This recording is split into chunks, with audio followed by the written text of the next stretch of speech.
Stranded on Death Row. The Christmas album was slated to be released a month or so after I was discharged from the hospital.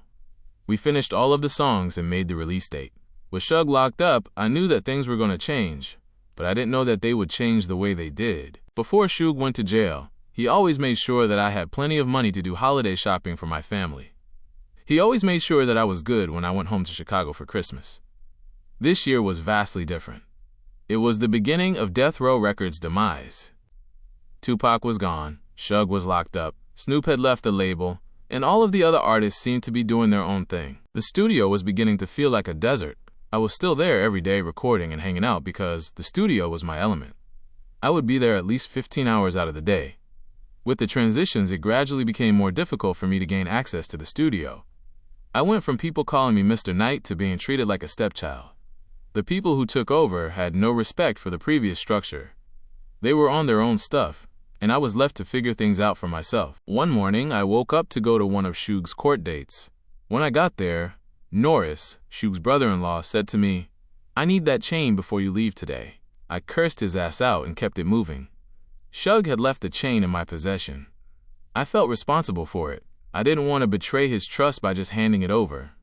I was trying my best to be the man he had taught me to be, but Norris didn't give up. He called me just about every day. The next time I saw him in court, I gave him the chain. When court was over, Shug turned around and nodded his head as the sheriffs escorted him out. After attending a few more court sessions, we found out that Shug would not be given a bond. He had a long list of charges brought against him. The judge said that the fight in Vegas was a violation of his probation and that he would be looking at 7 to 8 years. When I heard this, I sat in the back of the court and cried like a baby.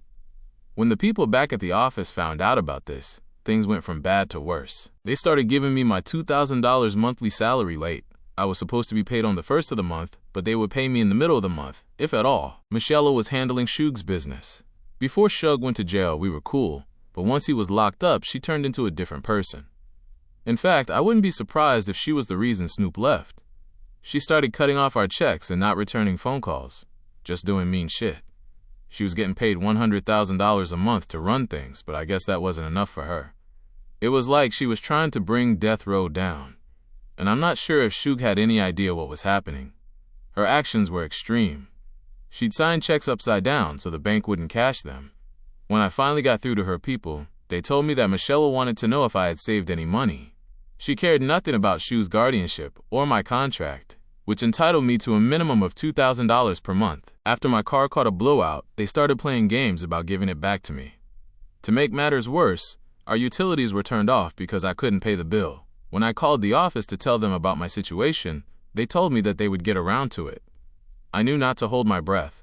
I had no car, no lights, and the feds were coming to my house with questions about Shug. We got our things together and went back to Chicago for the holidays. When I arrived in Chicago, I had gifts, but not as many as I usually had.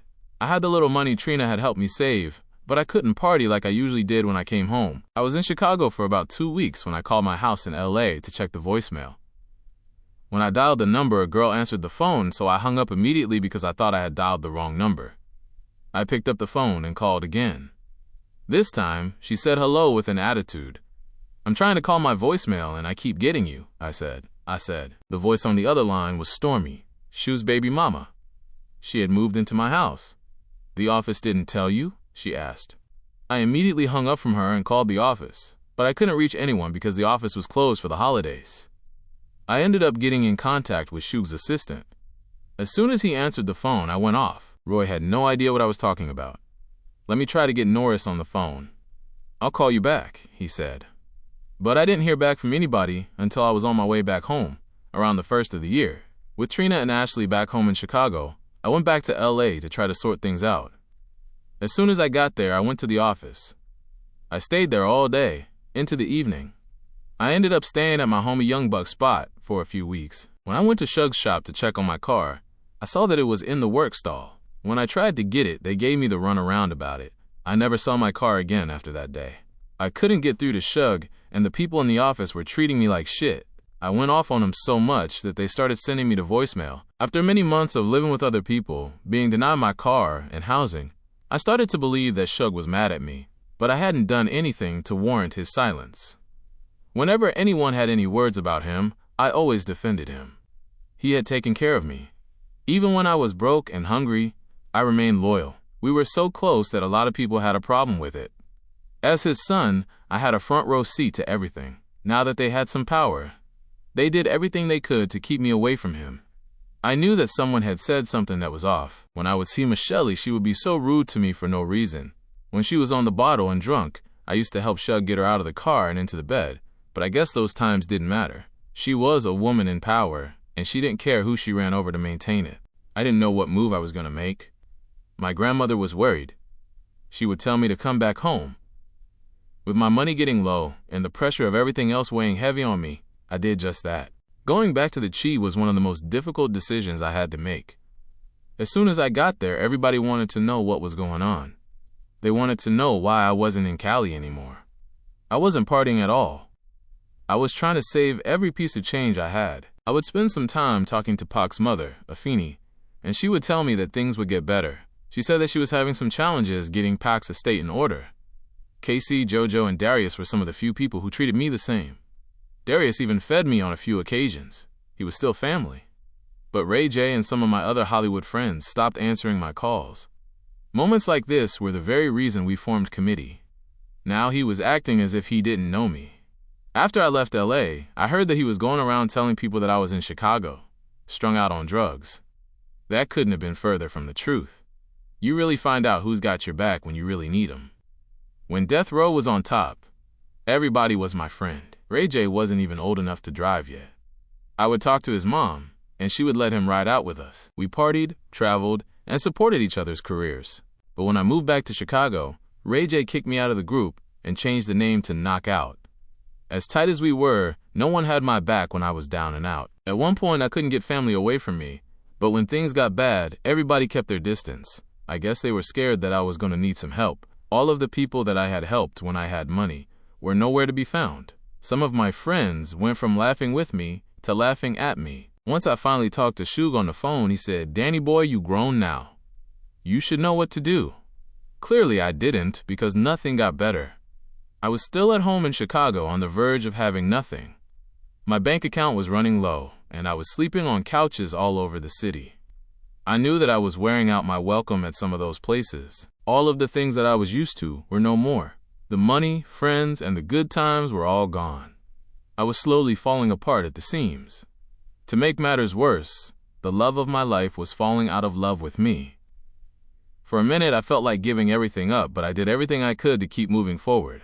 Trina and I fought and argued every day. She was back living with her mom. I was living in between my sister Orlin and my grandmother's house. I had been so used to Deathrow providing for us, but I knew that it was over. There were a few more phone conversations with Shug, but after a while, he cut me off like a bad habit. There was no more communication. He was in San Luis Obispo, California, which was almost 5 hours away from LA. I was in Chicago with no money and no idea of how to get to him. I started going to family members to get them to sponsor my trip. I had been so tired of dealing with the people that Shug had left in charge. Norris was out. Reggie Wright, the owner of Rightway Security, and Michelle became the executives of the company. Reggie and Michelle played off each other so well. He was just as dirty as she had become. I couldn't get any money out of him. When I was old enough to find out about royalties and publishing is when they really changed up on me. When I requested an accounting statement from the office, I received papers that had certain things highlighted on them. 1. Lease for car. I thought it was a gift. 2. Jewelry. Another gift I was paying for. 3. Advances. Some amounts I never knew about.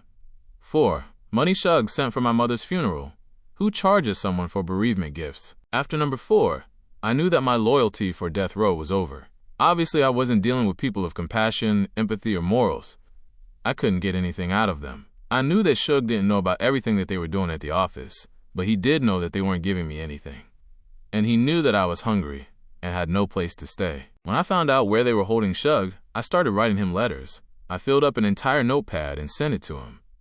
In my initial letters, I asked him how he was holding up behind bars. I never wanted to pressure him on paper about what I was going through. I received letters from him, but they never really answered any questions about what to do, or how he would help me out of my situation. This dude had adopted me and was supposed to be my dad, but now he had left me stranded. Shug gave me the runaround, but I remained loyal to him. I wrote him a letter expressing how bad I wanted my project to come out, and how much I needed to be on stage and share my gift. Most importantly, I wanted to be able to provide for my daughter, Ashley. In the letter, I expressed to him that I thought that it was like old times, and that I could talk to him about anything, just like a son could do his father. I asked him to release my song and put the album out. I told Shug that I felt like a bird that sings and is locked in a jar that no one could hear, and if the birdmaster would just open the top to the jar, the world would be able to hear the bird sing. After that letter, he finally called me and asked me if I could come up to see him. He told me that he had me on the list to be able to come and visit, and told me to fill out the paperwork that he had sent me. I filled out the paperwork and sent it in. Some weeks later, I got a letter back saying that my paperwork had been denied due to felonies on my record: transportation of a dangerous substance, auto theft, and unlawful use of a weapon. Something was wrong because I was afraid to even get a traffic ticket. I was advised to take my fingerprints and go to the police department to get a background check. When my rap sheet came back, I had the same charges that I was informed about when I filled out the paperwork. The crimes that I had supposedly committed were in 4 different states. When I went to the sheriff's office, I gave them my fingerprints and other information. They sent me to the magistrate to have the charges removed. The last department I went to was in Crown Point, Indiana. I got there to the station, and they said that I had an outstanding warrant for my arrest. I turned myself in, and they compared my weight and picture this time. When I saw the picture, I realized that it was my nephew, Andre. It hurt like hell because he knew that I was trying to make something out of myself. When I went to court that day, the judge dismissed the case and gave clearance for the charges to be removed. I called my grandmother crying. How could family do this to one another? If you were going to commit a crime, don't use my name. Use a name from a song or a movie or something if you can't own up to your actions. Don't use my shit. I was happy to have handled that situation. It was going to take some months before I could even reapply to go and visit Shug. When I did apply, it took only 30 days before I was approved. I quickly came up with a plan to go out and see Shug. With the help of family and friends, we raised about $1,000, but we needed about $3,000 more for food and lodging. My godbrother Obi introduced me to his guy named D. When D found out what I was trying to do, he gave me his brand new top-of-the-line conversion van and about $2,000 in cash. A week later, my new team and I made the drive from Chicago to California. After making the 5-hour drive to the prison, I was finally able to see Shug. We walked around the track for a while. I could tell that he wanted to say something, but he was trying to protect my feelings. I knew Shug, so I asked him, "For real? Be real with me. How come you just stopped talking to me? Why did you cut me off?" He tried to beat around the bush, but then he finally broke down. "Danny boy, I've been in here all this time, and you never tried to come see or write me. They told me that you said, 'Fuck me and Deathrow,'" he said. I didn't know what to say to him, because he knew better. "You believe that?" I asked him.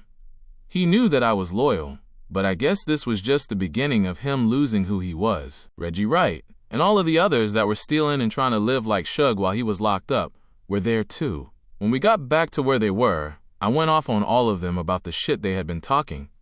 They were mad as hell by the end of that visit. Shug asked me to come back in 2 weeks, which meant we had to stay in Cali much longer than planned. The money began running low, but we weren't leaving. I was hoping that our visits would bring about a change.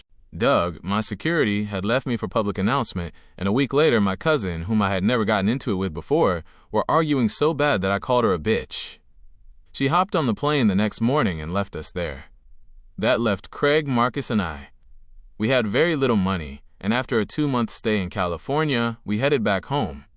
When we pulled up on the south side of Chicago, we had $8 left. Marcus and Craig got something to drink, and I got a cigar and a $5 bag. After all the time I had spent back in Cali, Shug still didn't seem to know what was going on in his company.